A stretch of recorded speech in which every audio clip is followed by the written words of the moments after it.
October 13, 1792, the cornerstone of the president's house was laid at the chosen site on the Potomac River. They're choosing the exact spot for the president's house. But there's a problem they don't discuss in their official minutes. A problem that will define everything about how this building comes into existence. Before we dive into the story, think about every image you've ever seen of the White House, that gleaming symbol of American democracy. Now imagine the hands that actually built it, hands that were never free to walk away from the work. If this kind of hidden history matters to you, click the like button and subscribe to the channel. And what time is it for you right now? I'm always amazed when I see how far our viewers are scattered across the world. Now let's continue with the story. The site is terrible. Everyone can see that. Swampy lowland, thick with mosquitoes, prone to flooding. Pierre L'Enfant, the original city planner, has already been fired for his difficult temperament and grandiose visions. Now it falls to 3 commissioners to make practical decisions about building an entire capital city from absolutely nothing. Washington District of Columbia doesn't exist yet. Not really. It's a 10-mile square carved out of Maryland and Virginia, marked by boundary stones but still mostly forest and tobacco fields. A few scattered buildings, a handful of residents.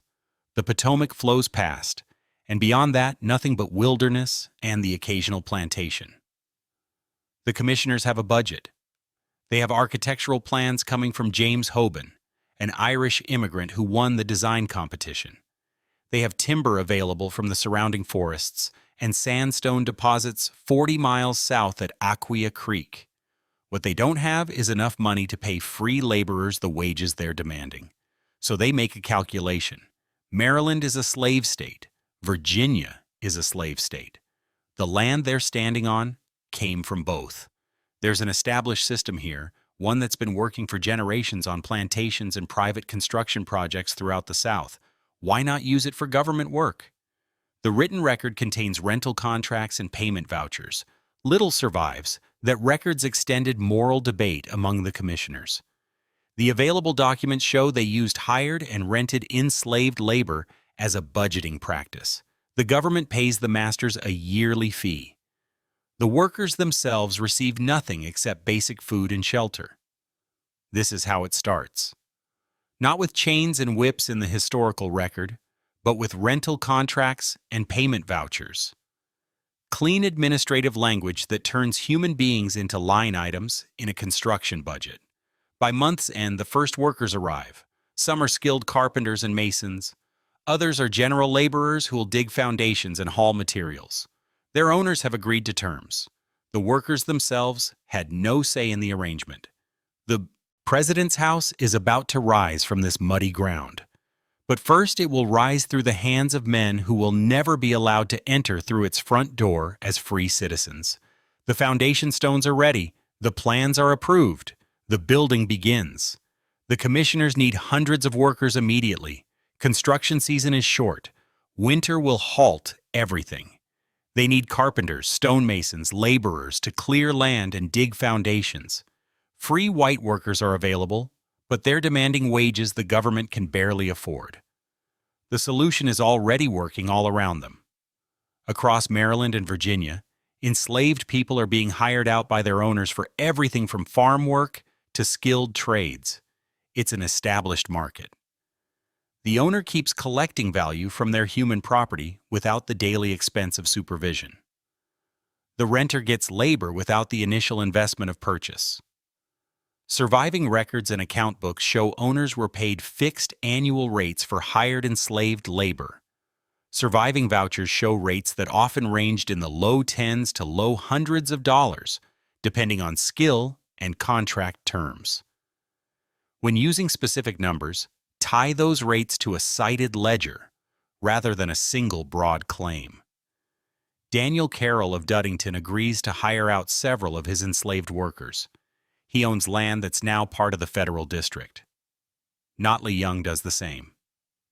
These aren't distant plantation masters. They're local landowners who've become part of the federal city project, and they're profiting twice, from land sales and from renting out the people they hold in bondage. Commissioner David Stewart owns enslaved workers himself. He hires them out to the project. The conflict of interest doesn't appear in any official discussion. This is simply how business works in 1792. James Hoban, the architect, arrives from Charleston, South Carolina. He's seen this system his entire American career. In Charleston, enslaved workers built the grand houses he admired. The city's wealth was constructed by enslaved labor. He's designed buildings there. Now he'll oversee the same arrangement on a much larger scale. The legal framework makes it simple. The District of Columbia is federal territory, but it operates under the laws of the states that donated the land. Those laws permit slavery. They permit the hiring out of enslaved people. They permit owners to collect income from their labor, while the workers themselves have no legal right to their own time or effort. Records show the names of some owners: Cornelius Cunningham, Benjamin Moore, James Dermott. They're compensated regularly. Their account books survive in archives, showing payment after payment from federal funds.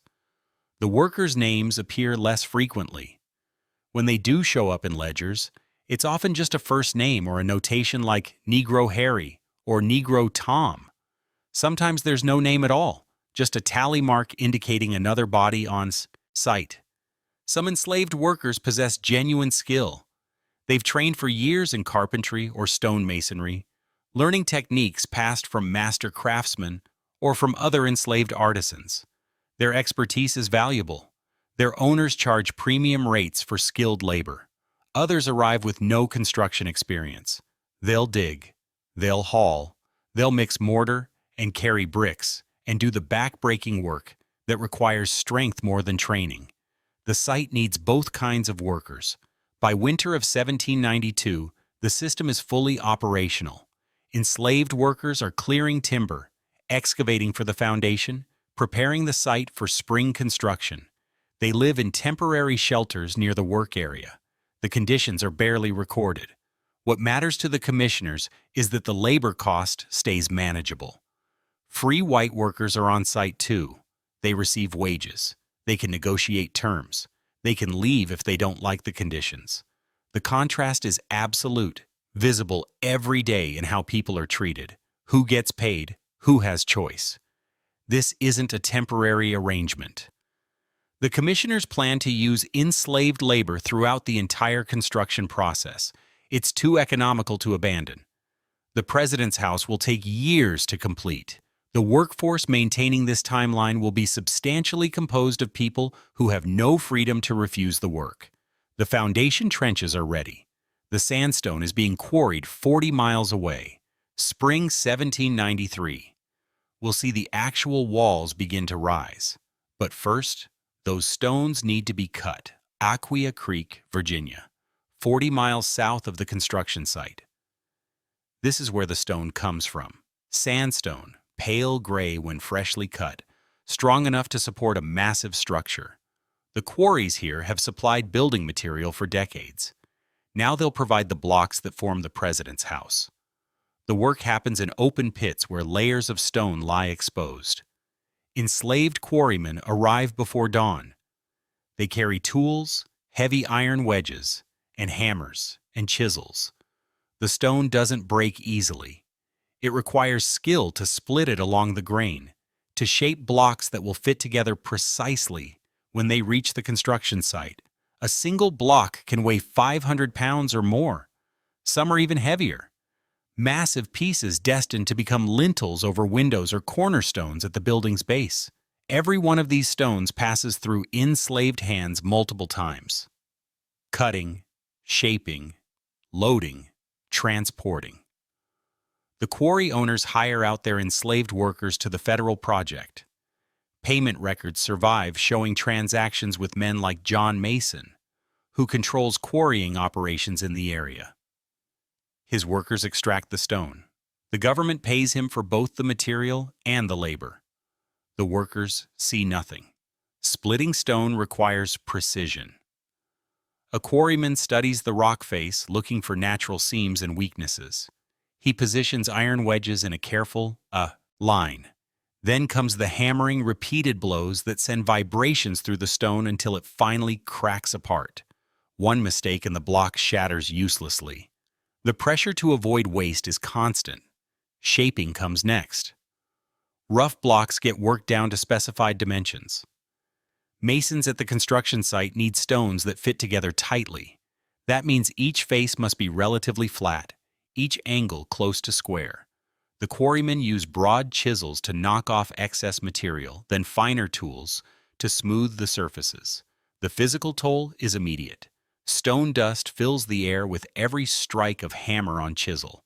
It coats skin, gets into lungs, settles in hair and clothes. The dust doesn't wash off easily. Quarrymen develop chronic coughs. Their hands grow thick with calluses, then split and bleed from the constant impact. Summer heat makes everything worse.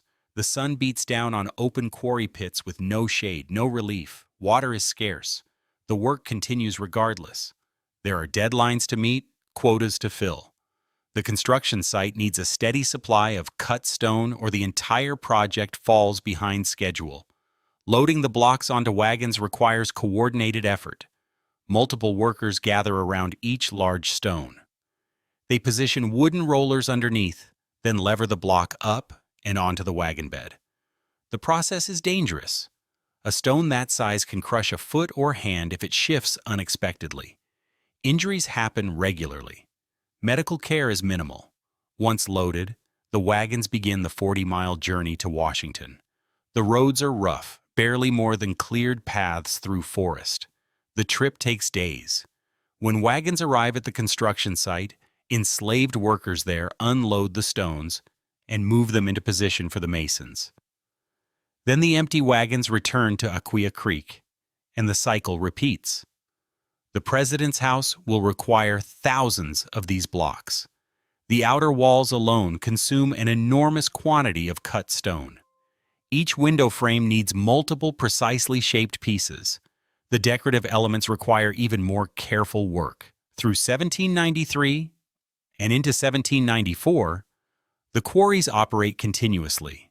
The enslaved workers there never see the building they're supplying. They only see stone, day after day, block after block. Their names don't appear in most records. The stone itself carries no signature, no indication of whose hands shaped it. But every exterior wall of the President's house begins here, in these quarries, cut by men who had no choice but to do the work. The blocks are ready. The foundation is excavated. Construction moves into its next phase. But stone walls need mortar, and mortar requires bricks by the hundreds of thousands. The President's house needs more than stone. Interior walls, chimneys, foundation backing, all require bricks, hundreds of thousands of them. The commissioners establish kilns near the construction site. Clay is abundant in the surrounding soil. What they need is labor to transform that clay into building material. Enslaved workers dig the clay from pits scattered around the federal district. It's heavy work, extracting the dense earth and loading it onto carts. The clay then gets transported to brickyards, where it's mixed with water and sand to the right consistency. Too wet, and the bricks crumble during firing. Too dry, and they crack. Molding happens in open sheds. Workers press clay into wooden forms, 4 bricks at a time in a standard mold. Each brick must be roughly the same size or the walls won't stack properly. The filled molds get turned out onto drying racks. In summer heat, bricks dry in days. In humid weather, the process takes longer. The kilns themselves are massive structures, built specifically for this project. They burn constantly during construction season. Firing a kiln load takes days of sustained heat. Enslaved workers feed wood into the fireboxes around the clock, maintaining temperatures hot enough to harden the clay into durable brick. The heat is brutal.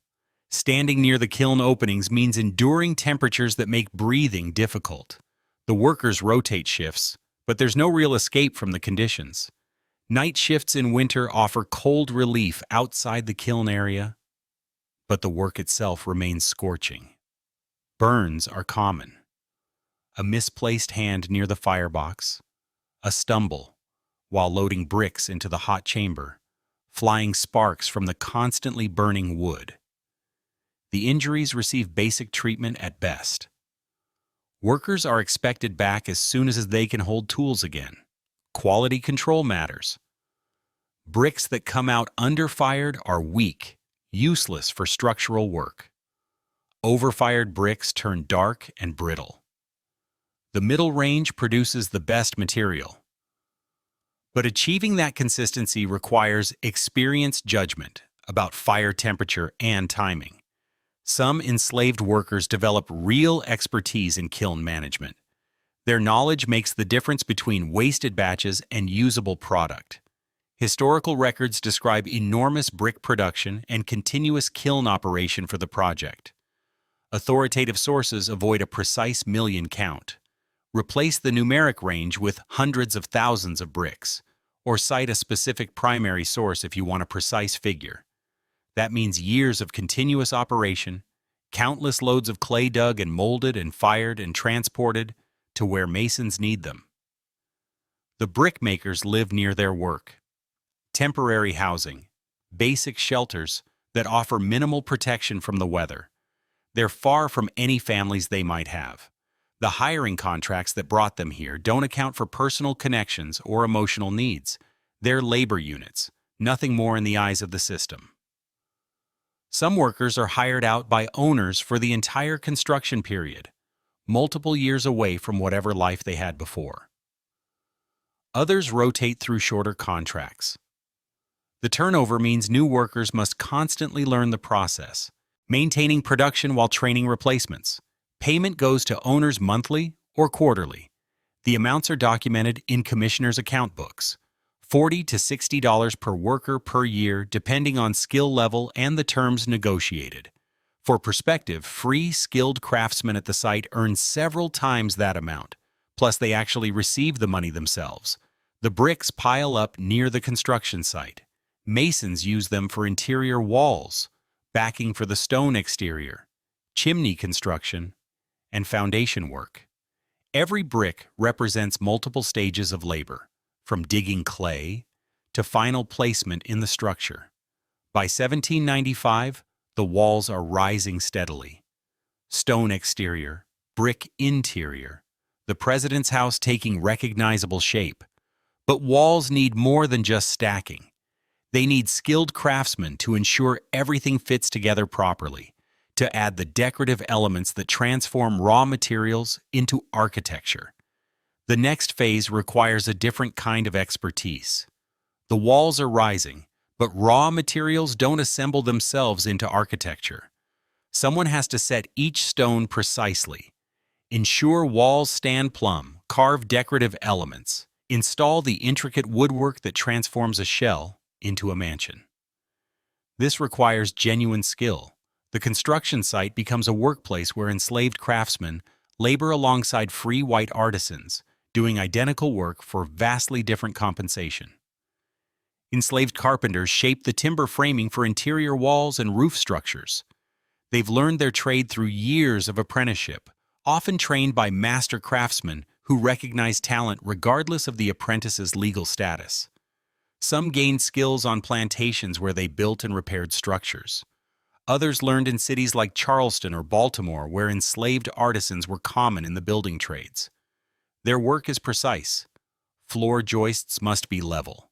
Roof rafters must align perfectly, or the structure weakens.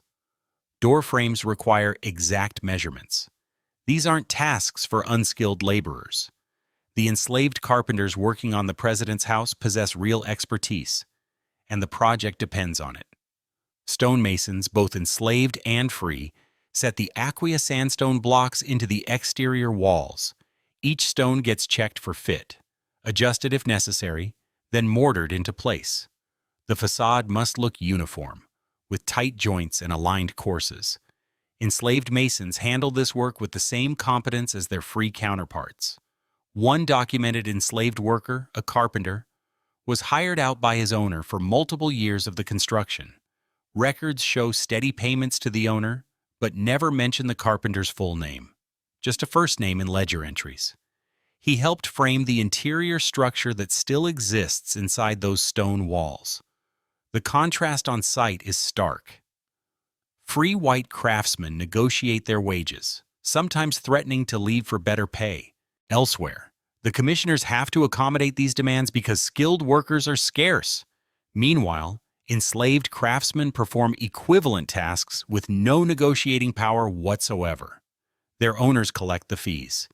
They receive rations and shelter. Some enslaved workers show exceptional talent. Ornamental plasterwork requires artistic ability and technical knowledge. The decorative moldings, ceiling medallions, and detailed cornices need steady hands and an eye for proportion. Several enslaved plasterers work on these elements, creating the refined interior details that signal wealth and power. Carters haul materials constantly. Enslaved teamsters drive wagons between the quarries and the site, between brickyards and construction areas, moving the endless supply of raw materials needed for a project this size. It's not glamorous work, but the building cannot progress without it. The site operates in a strange dual reality. Free craftsmen eat separately from enslaved workers. Housing arrangements are segregated. Payment happens on completely different terms. Yet on the actual construction, they work side by side. Sometimes on the same wall or in the same room. James Hoban supervises all of it. He makes decisions about technique and design implementation. He inspects work quality. When he finds problems, he orders corrections, regardless of whether free or enslaved workers created the issue. The standard is the standard. The building must be right. By 1797, the structure is substantially complete. The roof is on.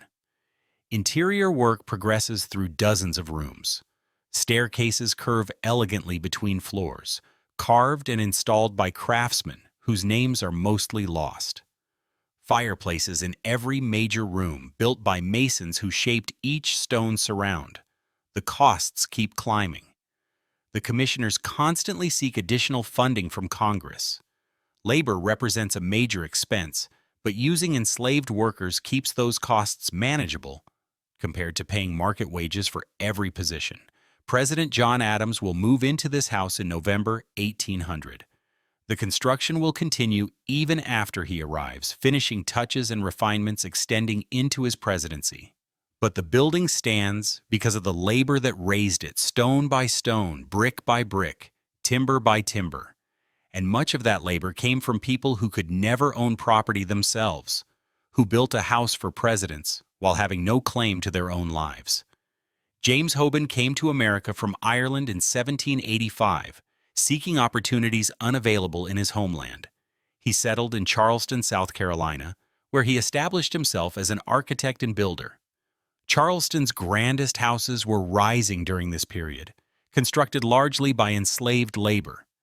This was the world where Hoban learned American building practices. When the design competition for the President's House was announced in 1792, Hoban submitted plans inspired by Leinster House in Dublin. His design won. The commission would make his reputation and secure his place in American architectural history.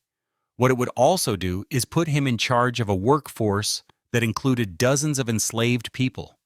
Hoban's correspondence survives in archives. He writes about construction delays, material shortages, budget constraints, and weather problems. He discusses architectural details and structural challenges. What he rarely mentions is the composition of his workforce, or the conditions under which enslaved workers labor. This silence isn't unusual for the period. Slavery was so embedded in the Southern construction industry that remarking on it would seem unnecessary, like commenting on the presence of hammers or saws. It was simply how buildings got built. Hoban worked directly with the commissioners to arrange labor contracts. When they needed more workers, he assessed the tasks and estimated numbers required. The commissioners then contacted owners to negotiate rental terms. Hoban supervised whoever showed up, enslaved or free, evaluating their work by the same standards. His design required sophisticated execution. The facade features precise symmetry, elegant proportions, decorative stone carvings. The interior includes complex spatial arrangements, curved walls, elaborate plasterwork. Achieving this vision demanded skilled craftsmen who understood his intentions and could translate drawings into physical reality. Some of those craftsmen were enslaved. They read his plans, or had plans explained to them, then executed the work. Their skill made Hoban's design possible. Yet architectural history remembers him as the creator, while their contributions vanish into anonymous labor. Hoban wasn't the only designer involved. There's evidence that earlier sketches by Thomas Jefferson influenced aspects of the plan. Jefferson owned hundreds of enslaved people at Monticello and used their labor for his own architectural projects. He understood precisely how plantation economics could be applied to government construction. The relationship between design and execution raises uncomfortable questions. An architect imagines a building, but the building only exists because of the people who physically construct it. When those people have no freedom, no compensation, no recognition, what does it mean to claim authorship of their work? Hoban lived in the new capital during construction. He married, started a family, became part of Washington society. He eventually owned enslaved people himself, using them in his private architectural practice. After the president's house was complete, the system that built the government's mansion became his personal business model. By 1800, when President Adams moved in, Hoban's role was largely complete. He'd supervised construction through 8 years of intensive work. His design stood realized in sandstone and brick.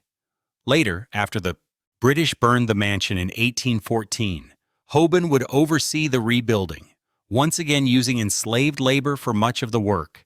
History treats Hoban well. Books about the White House feature his name prominently. His architectural drawings are preserved and studied. The building itself is considered his masterpiece, the work that defines his career. But buildings aren't created by architects alone. They're created by every person who shapes materials into structure. The president's house exists because of quarrymen, brickmakers, carpenters, masons, plasterers, laborers. Many of them were enslaved. Hoban got the credit. They got nothing. The mansion was nearly finished. But before anyone could celebrate its completion, the people who worked there needed somewhere to live, some way to survive while constructing a building they'd never be allowed to truly inhabit. What happened when the workday ended? Where did enslaved workers sleep after 12 hours of hauling stone or mixing mortar? The records are sparse, but fragments reveal something of their daily existence beyond the construction itself. Temporary shelters stood near the building site, basic wooden structures, hastily built, designed for function rather than comfort. These weren't permanent housing. Nobody expected enslaved workers to need anything more than protection from weather. The structures have long since vanished, leaving almost no archaeological trace. Food came as rations: cornmeal, salt pork, occasionally vegetables. The provisions were calculated to maintain working capacity, nothing more.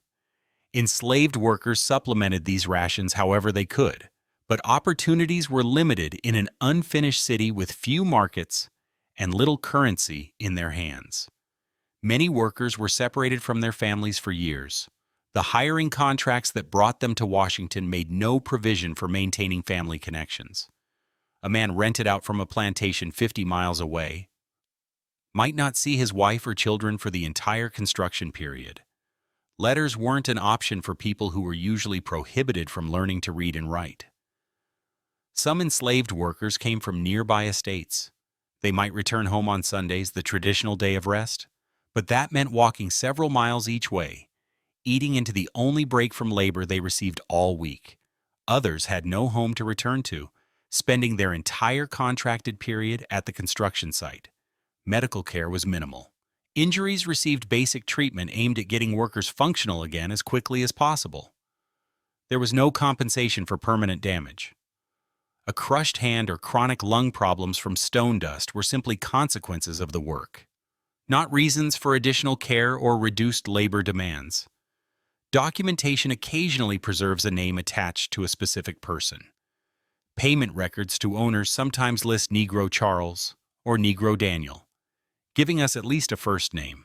But most entries just show amounts paid for hire of laborers with no individual identification. In 1794, one enslaved worker ran away from the construction site. The commissioners placed an advertisement offering a reward for his capture and return. The notice described his physical appearance, his clothing, and his skills. It never mentioned his name. He becomes real to us only through his act of resistance, his refusal to accept the conditions of his labor. We don't know if he was caught. The records don't tell us. He simply disappears from the documentary evidence, one person among hundreds whose individual story is lost. Other workers were sold during the construction period. Their owners needed cash or died, and their estates were liquidated. Enslaved people were property that could be transferred to settle debts. A skilled carpenter working on the president's house might suddenly find himself sold to someone in a different state, his expertise and his labor relocated based entirely on his owner's financial situation.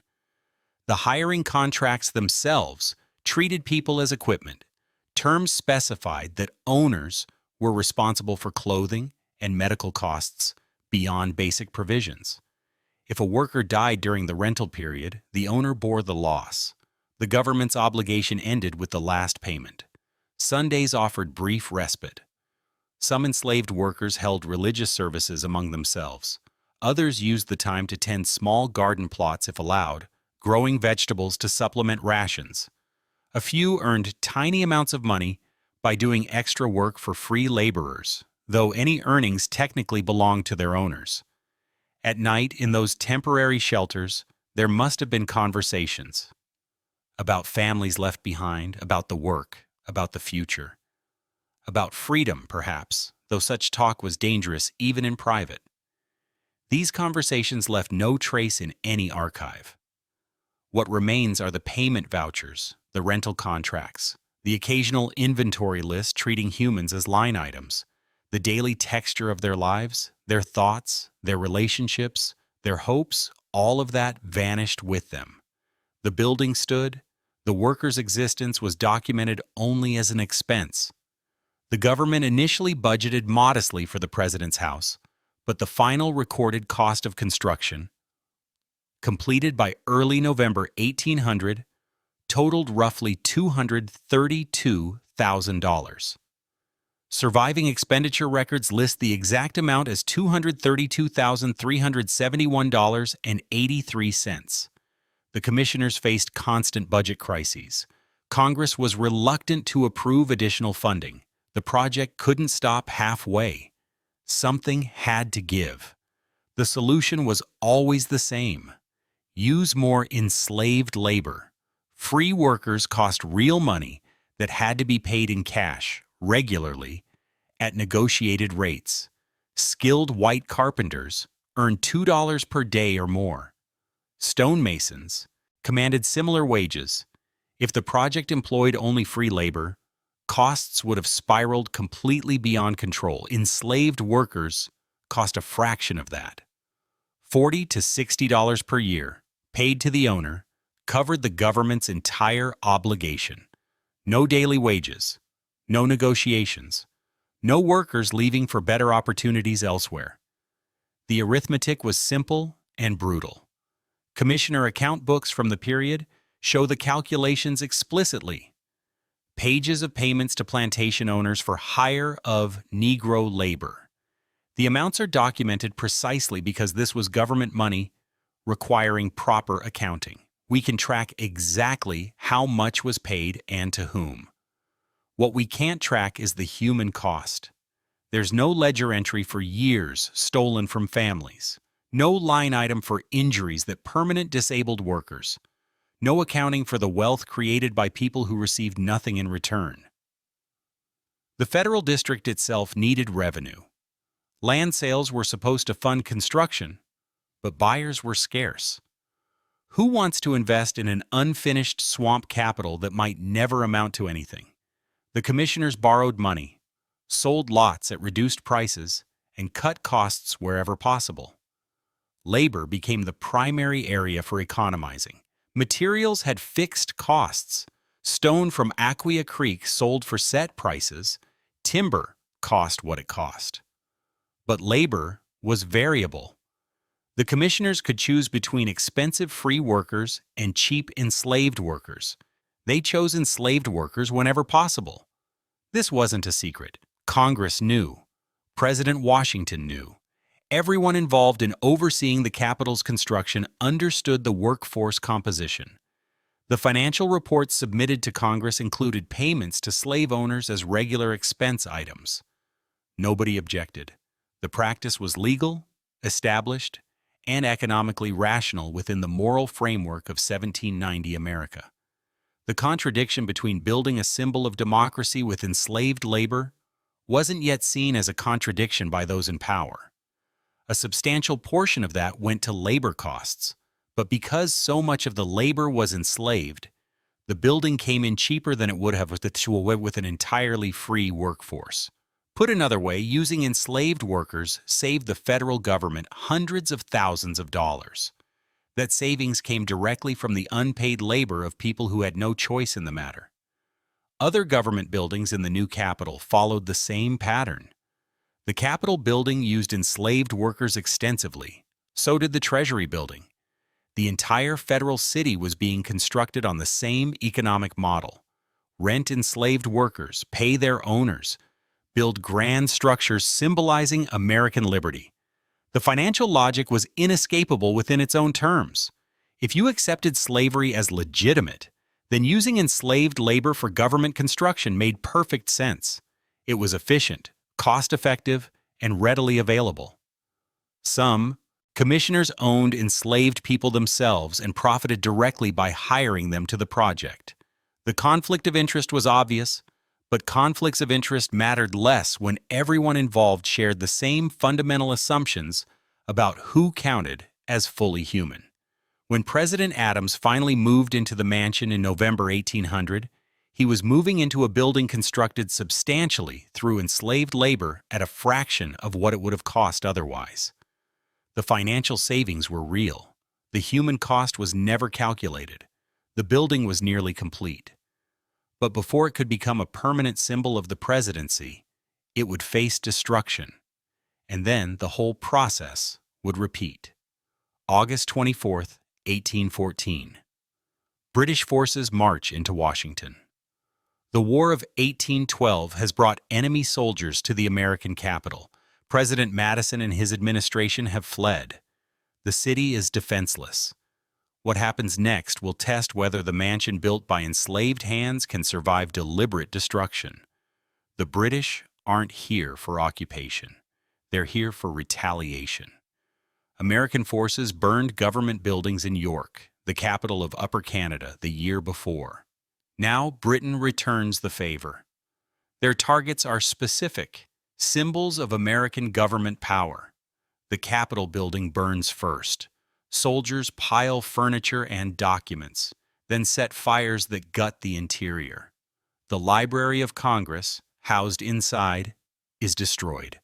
Flames consume years of legislative records and thousands of books. Then they march to the President's house. Admiral George Cockburn personally leads the detachment.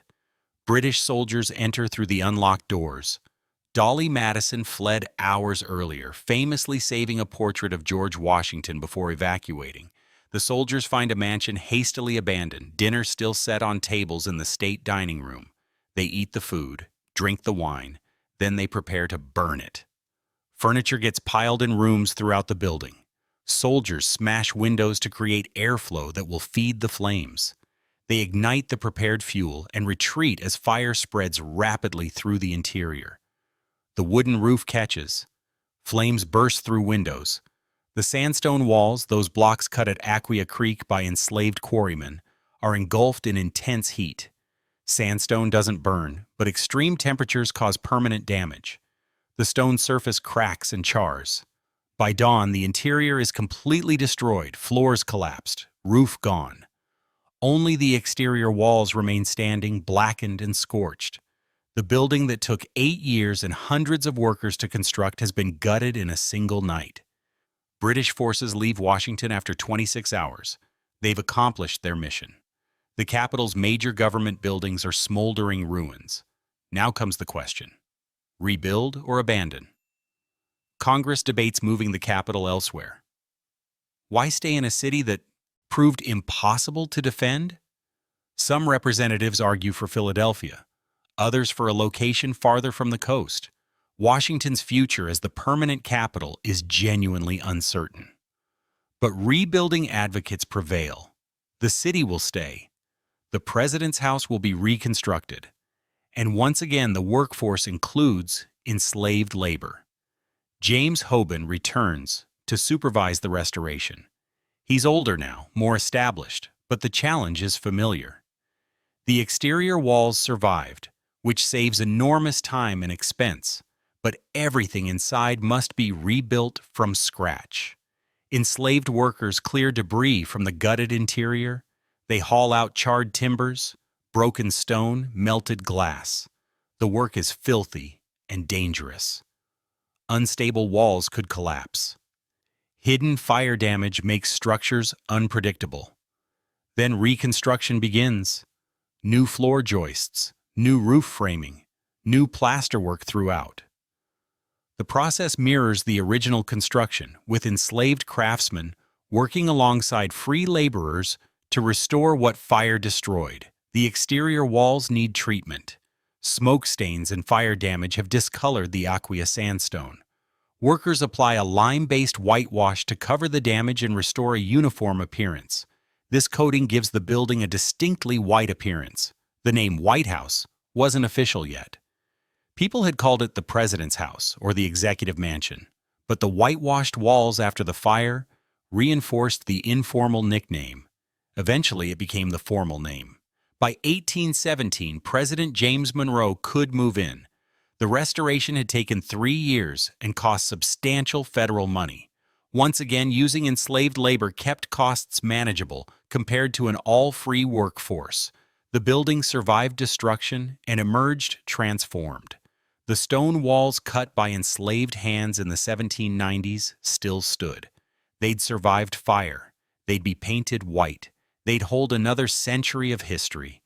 But whose history? And who would be remembered? For 150 years, the official story of the White House didn't mention enslaved builders. Tour guides led visitors through elegant rooms without acknowledging who constructed them. History textbooks described the mansion's architecture, its famous residents, its role in American democracy. The workers who actually built it disappeared from the narrative. This wasn't accidental forgetting. It was active erasure. Early guidebooks from the 19th century described the building's design, its dimensions, its cost. They named James Hoban as architect. They sometimes mention that construction took 8 years. But the composition of the workforce that goes unmentioned, as if the building materialized through Hoban's vision alone, without the need for actual human hands. Official White House histories published in the early 20th century follow the same pattern. Detailed accounts of architectural features, lengthy descriptions of presidential families who lived there, photographs of the mansion from every angle, and nothing about the enslaved people who quarried the stone, fired the bricks, raised the walls. This silence served a purpose. The White House was being constructed as a symbol in American consciousness, a representation of democracy and freedom. Acknowledging that enslaved people built it complicated that symbolism in ways that made people uncomfortable. So the story got simplified. An Irish architect designed a beautiful building. Skilled craftsmen constructed it. Presidents lived there. End of story. The documentary evidence existed all along. Commissioner account books showing payments to slave owners, hiring contracts specifying terms for renting enslaved workers, advertisements for runaway workers from the construction site. insurance policies listing enslaved people as property assigned to government projects. All of this sat in archives, available to researchers but largely unexamined. Nobody was asking the question, so nobody found the answer. That began changing in the late 20th century. Historians started investigating the early history of Washington, D.C. more thoroughly. They examined financial records, land transactions, labor contracts. The evidence of enslaved labor became impossible to ignore. In 2000, the White House Historical Association acknowledged enslaved workers in its publications for the first time. It was a careful acknowledgement, factual but brief. The information appeared in scholarly works, read primarily by historians and researchers. Most visitors still heard nothing about it. Michelle Obama changed that conversation fundamentally. In a speech at the 2016 Democratic National Convention, she spoke directly about the reality. "I wake up every morning in a house that was built by slaves." The statement was simple, factual, and impossible to ignore. It generated immediate national discussion. Some people claimed she was wrong. Researchers quickly provided the documentation proving she was absolutely correct. The evidence had been there all along. Now it was finally entering public consciousness. The White House itself responded by making enslaved workers part of the official tour narrative. Signs were added acknowledging their role. Tour guides began incorporating this history into their presentations. The website added information about enslaved labor in the building's construction. This wasn't just about the mansion itself.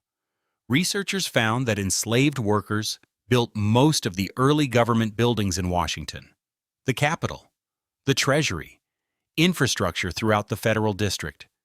The entire Capitol was constructed substantially through enslaved labor. Some descendants of enslaved workers have been identified through genealogical research. Their ancestors' names appear in those old payment records and hiring contracts. Organizations now work to document these connections, giving families some knowledge of their history, but most of the workers remain anonymous. First names only, or no names at all. Just payments to owners, tallies in ledgers, occasional descriptions in runaway advertisements. The individuals are lost to history. The physical building still stands. Those Aquia sandstone blocks, cut by enslaved quarrymen in 1793, form the walls that tourists photograph today. The bricks fired by enslaved workers in kilns long since demolished are still there, inside the walls holding up the structure. Every president since John Adams has lived in a house built substantially by enslaved people. That's not a minor historical footnote. It's a central fact about American history, about how wealth and power were constructed, about whose labor built the symbols we claim represent freedom. The question isn't whether enslaved people built the White House. The evidence proves they did. The question is what we do with that knowledge. Some argue we should acknowledge it and move on. The past is the past. Nobody alive today is responsible for decisions made in 1792. True enough. But the past shapes the present in ways that don't disappear just because we'd prefer not to think about them. Others argue this history should be more prominent, that every visitor should understand what they're looking at when they see the White House. The building's symbolic power changes when you know how it was actually built. The debate continues, but at least now the debate exists. The silence has been broken. The erasure is being corrected, slowly, imperfectly, but genuinely. Thousands of tourists visit the White House every week. They take photos of the iconic facade. They tour the rooms where history happened. Most still don't think about the enslaved quarrymen who cut that stone, the brickmakers who fired those materials, the carpenters and masons who assembled everything into architecture. But some do, and that number is growing.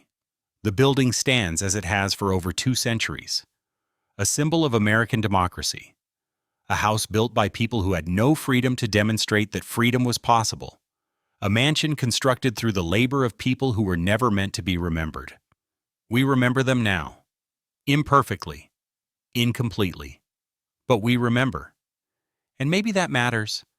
Maybe acknowledging whose hands actually built the symbols we revere is the first step toward understanding the full complexity of American history. The contradictions we inherited, the debts that can never be fully repaid, but must at least be honestly acknowledged. The White House still stands. The question is whose story we tell when we look at it. If this hidden history changed how you see one of America's most iconic buildings, then this story served its purpose. Click the like button, because stories like this need to be told and heard. Subscribe to the channel so you never miss the history they didn't teach in school. Share this with someone who needs to know the truth about what our symbols really represent. The past doesn't change, but what we do with that knowledge, that's up to us.